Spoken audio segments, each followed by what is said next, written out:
राहुल गांधी और विजय माल्या ने ऐसा खुलासा किया है कि अब जो है मोदी फंसते हुए नजर आ रहे हैं। जी हाँ, वो पूरी खबर बताऊंगा कि विजय माल्या ने 4 घंटे के इंटरव्यू में अपने कितने बड़े बड़े खुलासे किए हैं, साथ ही जिसको लेकर अब मोदी सरकार फंसती हुई नजर आ रही है। इसके अलावा राहुल गांधी ने एक आर्टिकल लिखा है जिसमें चुनाव में धांधली को स्टेप बाय स्टेप जो है बताया है कि किस तरीके से धांधली की जाती है। आदाब, नमस्कार, मैं फैसल और आप देख रहे हैं नेशनल दस्तक।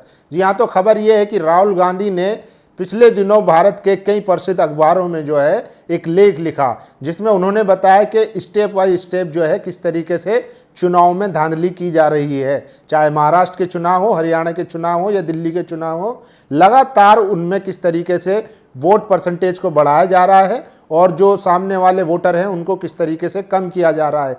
इतना ही नहीं, बूथ लेवल से और वोटिंग वाले दिन तक जो पैटर्न है वो बहुत खतरनाक है। जो कहते थे कि ईवीएम है कि ईवीएम तो इतना बड़ा मसला नहीं है, लेकिन उन्होंने वोटिंग में जो पैटर्न पे सवाल उठाया है, वोट कटिंग पे या वोट परसेंटेज बढ़ाने के बीजेपी पे, वो एक बड़ा मामला है। और अब बिहार में चुनाव होने वाले हैं जिसको लेकर राहुल गांधी बहुत ही एक्टिव दिख रहे हैं। वो चाहते हैं कि इस बार जिस तरीके से महाराष्ट्र में वोट डला, जितनी वोटिंग है वहां पर महाराष्ट्र में उससे ज़्यादा वोट डला, ऐसा वो राहुल गांधी ने दावा किया है। लेकिन वो अब चाह रहे हैं कि बिहार में जो गलतियां महाराष्ट्र में हुई वो गलतियां बिहार में ना हो, तो उसी को लेकर लेख लिखा है और हंगामा मचा हुआ है। चुनाव आयोग तत्पर है और बीजेपी के तमाम मंत्री उलूल जुलूल बयानबाजी कर रहे हैं। तो मैं आपको बता दूं, देखिए, कांग्रेस ने लिखा है, नेता विपक्ष राहुल गांधी जी के विचार लेख, महाराष्ट्र में मैच फिक्सिंग ने बीजेपी और उनके मंत्री को परेशान कर दिया क्योंकि इसमें वे सत्य बताया गया जो सवाल उठाए गए हैं जिसके बारे में पूरे देश के मन में संशय है।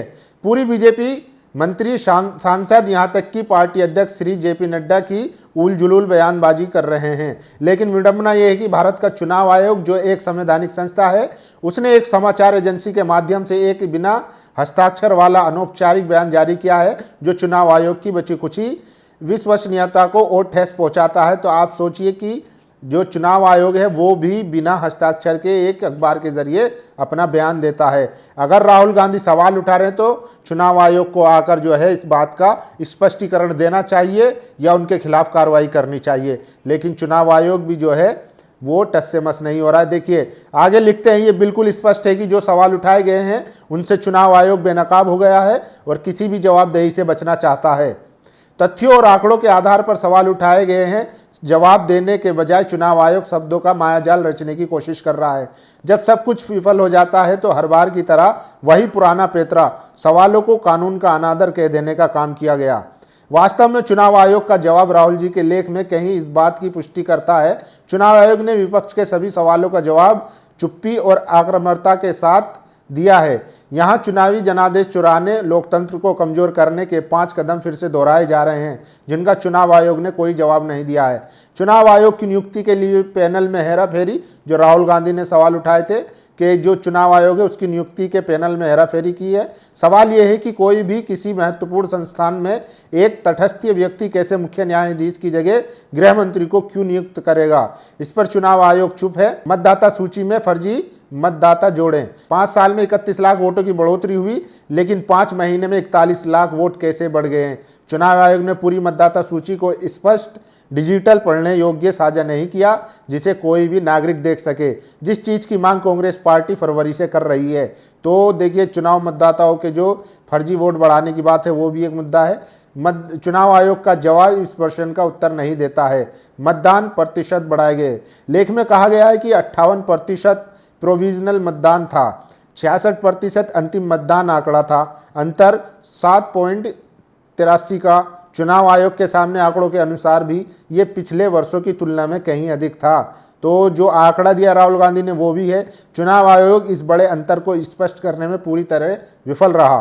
फर्जी मतदान को ठीक उसी जगह टारगेट करके जहां बीजेपी को जीतना है। लेख में उल्लेख किया गया है कि 85 निर्वाचन क्षेत्रों में 12,000 बूथों पर मतदाता वृद्धि को टारगेट किया गया, जहां बीजेपी ने लोकसभा में खराब प्रदर्शन किया था। इसके बाद बीजेपी ने विधानसभा चुनाव में इनमें से अधिकांश पर सीट पर जीत हासिल की। चुनाव आयोग ने कोई प्रतिक्रिया नहीं दी, सिर्फ ये संख्या दी कि महाराष्ट्र राज्य में औसतन कितने लोग मतदान कर सकते हैं। सबूत छिपा है। चुनाव आयोग ने सारी मतदाता सूचियों को जनता के साथ साझा करने का मतदान की ऑडियोग्राफी साझा करने से इनकार करने पर चुप्पी साध ली। ऐसा करना कानूनी रूप से अनिवार्य है। सवालों से बचने वाले बिना हस्ताक्षर वाले जवाबों के बजाय चुनाव आयोग ये कुछ काम कर सकता है। महाराष्ट्र में लोकसभा 2024 और विधानसभा 2024 चुनावों के लिए मतदाता सूचियों की संपूर्ण डिजिटल मशीन द्वारा पढ़ लेने वाली प्रतियां प्रकाशित करे। शाम 5 बजे के बाद मतदान की बूथवार वीडियोग्राफी प्रदान करे, जिसे कानून द्वारा बनाए रखना अनिवार्य है। बिहार और भविष्य के चुनाव के लिए ऐसा करने के लिए प्रतिबद्ध हो। चुनाव आयोग को सार्वजनिक डोमेन में जानकारी प्रदान करनी चाहिए। देश में इन मुद्दों पर एक बेबाक और निष्पक्ष बहस होने दे। आखिरकार चुनाव आयोग को किस बात का डर है या वास्तव में कोई डर है?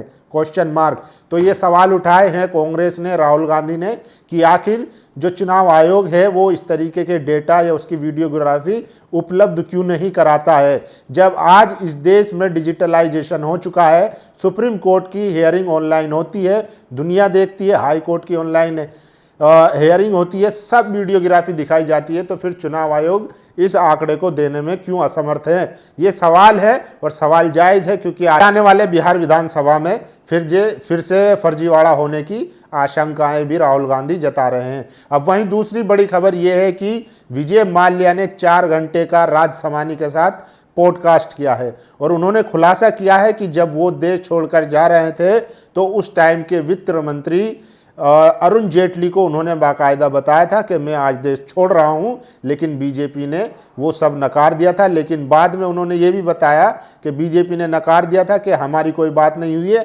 लेकिन कांग्रेस के एक एमपी थे, जब उनकी मीटिंग या मिले थे वो, तो उन्होंने साथ देखा था अरुण जेटली और विजय माल्या को।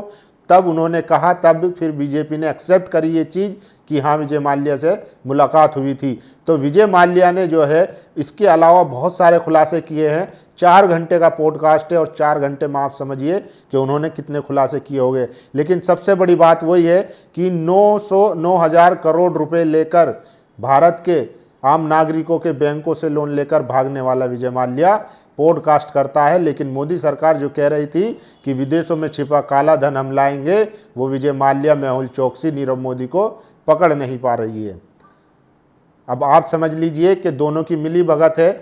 दोनों ने जो बड़े बड़े उद्योगपति है, आज देखो अडानी अंबानी तो खुले तौर पर मोदी सरकार और मोदी का दोस्ताना जग जाहिर है, किसी से ढका छिपा नहीं है। लेकिन जो यहाँ से भारत का जो पैसा लेकर, भारत के लोगों का जो पैसा लेकर भागे हैं, उनसे भी ढकी छिपी दोस्ती आज तक है। और एक चीज़ और है, आप याद रखिएगा कि आने वाले दिनों में कहीं ऐसा ना हो जब बीजेपी सत्ता से जाए तो मोदी जी या इनके मंत्री जो है वो विदेशों में जाकर बस जाएं और फिर विजय माल्या के साथ उनकी तस्वीरें भी सामने आएँ।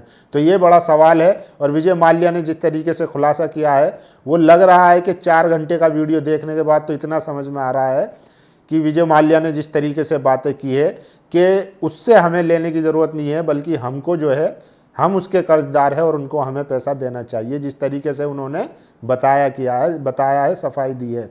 बाकी ये क्लियर हो चुका है कि बीजेपी ने अपनी जो है मिली भगत से, जब वो जा रहे थे उस टाइम के वित्त मंत्री, फाइनेंस मिनिस्टर अरुण जेटली को ये बात पता थी। और उन्होंने साथ ये भी आरोप लगाया कि बीजेपी कहती है कि कांग्रेस के टाइम पे उन्हें लोन दिया और कांग्रेस कहती है कि बीजेपी के टाइम पे वो भागे। तो दोनों जो है मिली भगत करके उनको फुटबॉल बना रखा, ये विजय माल्या का कहना है। बाकी इस वीडियो पर आपकी क्या राय है? जब विजय माल्या जो 4 घंटे का पॉडकास्ट कर सकता है एक इंडियन यूट्यूबर के साथ, लेकिन उसको जो मोदी सरकार है जो कह रही थी कि विदेशों में छिपा काला धन हम लेके आएंगे, वो उसको लाने में असमर्थ हैं। बाकी आपकी क्या राय है? अपनी राय जरूर दीजिए। शुक्रिया। नेशनल दस्तक की आपसे गुजारिश है कि अगर इसको बचाना चाहते हैं तो नेशनल दस्तक को सब्सक्राइब करने के लिए रेड कलर के सब्सक्राइब बटन को दबाएं, फिर बेल आइकन की घंटी दबाएं। नेशनल दस्तक को बचाने के लिए बहुत जरूरी है कि हर खबर को शेयर करें, लाइक करें, कमेंट जरूर करें।